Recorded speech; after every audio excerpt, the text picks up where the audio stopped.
INFJs do not tolerate this. You know that moment when your inner peace is shattered by someone's thoughtless behavior, and you feel like something deep inside you has been violated? If you're an INFJ, you've probably felt this more times than you can count. We may be quiet, introspective, and empathetic, but that doesn't mean we're doormats. Far from it. There are behaviors that INFJs absolutely do not tolerate.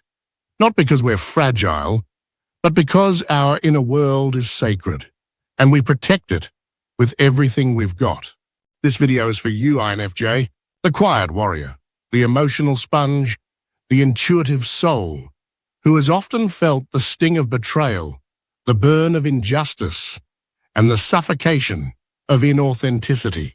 Today, we're diving into 7 core behaviors that cross the line for you. Because let's face it, INFJs don't do anything halfway. Manipulation and deception. INFJs have an internal radar that's eerily good at detecting manipulation, even if we can't always articulate it right away. You feel it in your gut before your mind catches up. That moment when someone flatters you, only to ask for a favor 5 minutes later. Or when a friend plays the victim to make you feel guilty. We're naturally wired to help, to heal, but not to be used. Manipulation feels like a direct attack on our values of honesty and authenticity. It's not just about being lied to. It's about being played. And once we catch on, the emotional fallout is intense. An INFJ might stay in a romantic relationship where their partner constantly guilt-trips them. They keep giving in, hoping to heal the partner's wounds, but over time feel drained, depressed, and disconnected. The realization hits hard. They weren't loved for who they are, but for what they could provide emotionally. Build conscious awareness. When something feels off, write it down. Journaling helps INFJs process what their intuition has already detected. Use clear boundaries and don't be afraid to say no. It's not unkind, it's self-preservation. 2. Inauthenticity and pretending. INFJs crave depth, not small talk, not facades. Inauthenticity is exhausting. It's like being stuck in a play where everyone's wearing masks and you're the only one seeing the script behind the curtain. We notice tone, micro-expressions, subtle shifts in energy. When someone pretends to be someone they're not, whether it's to impress others, manipulate, or avoid confrontation, it feels like an insult to our need for real connection. You might meet someone who mirrors your values, only to later realize it was an act to gain your trust. That betrayal of authenticity cuts deep, leaving you questioning your judgment and withdrawing into solitude. Trust your inner voice. If someone feels off, but you can't explain why, give yourself permission to observe rather than engage. Create a circle of trust with people who have earned it through consistent authenticity. 3. Constant negativity and emotional dumping. INFJs are natural empaths, but there's a limit. Being around someone who constantly complains, plays the victim, or brings toxic energy can be debilitating. It's not that INFJs are weak, it's that we absorb. We feel the energy of the people around us. And constant exposure to negativity without resolution makes us emotionally sick.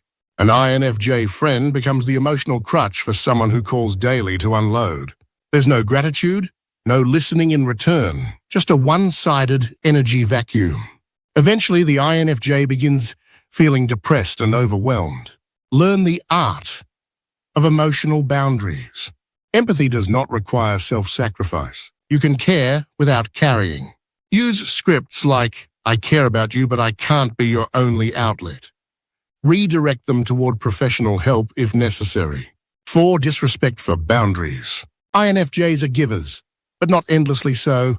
We set boundaries not to push people away, but to stay whole. When someone constantly invades our space, ignores our need for solitude, or expects emotional availability on demand, it's a hard no. Imagine an INFJ mother who's expected to always be emotionally present for her family, even when she's burnt out. She finally sets a boundary and needing 30 minutes of quiet after work, but is mocked or ignored. That invalidation can lead to burnout or even silent resentment. Be assertive, not apologetic. Use I statements. I need time to recharge after work. I'll be more present afterward. Enforce consequences when boundaries are crossed. If they don't respect your space, that tells you everything you need to know. If dismissal of emotions or intuition. INFJs often operate from a deep place of emotional intelligence and intuition. When people dismiss your feelings, tell you you're too sensitive, or mock your instincts, it's more than annoying. It's deeply invalidating. You sense something's wrong in a friendship. You bring it up gently, only to be told you're imagining things or overanalyzing. Later, it turns out your instincts were dead on. That erosion of trust can lead to INFJs retreating even further. Validate yourself. INFJs must become their own emotional anchors. Keep a record of times your intuition proved right. Surround yourself with people who respect your inner world. Speak your truth, even if it shakes the room. 6. Exploiting their kindness. Kindness isn't weakness, but people often treat it like it is. ENFJs are often seen as easy targets because of their giving nature. From overworking in jobs that undervalue them to being the emotional fixer in dysfunctional relationships, the pattern repeats.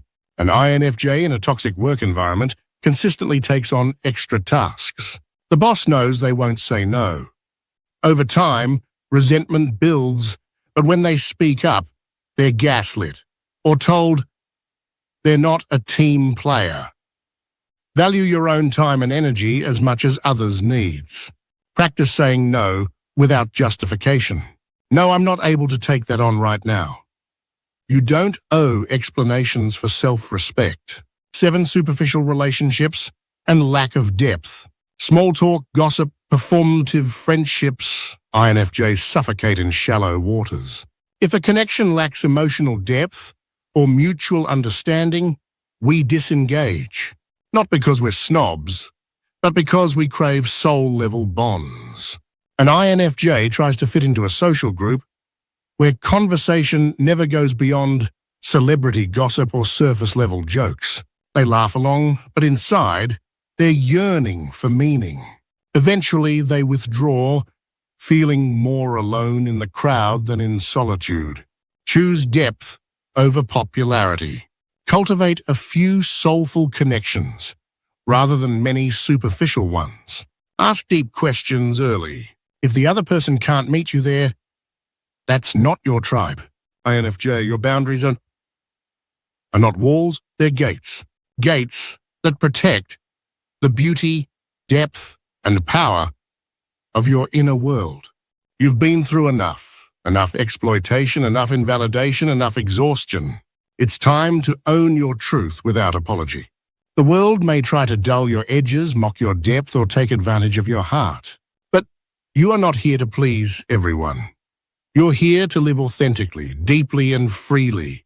Remember this: the behaviors you don't tolerate aren't about being sensitive. They're about being wise.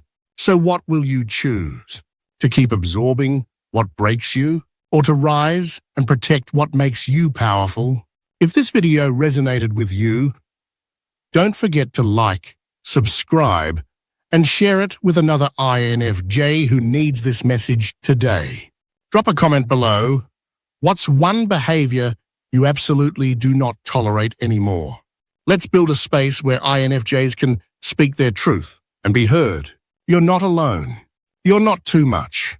You're exactly who you're meant to be.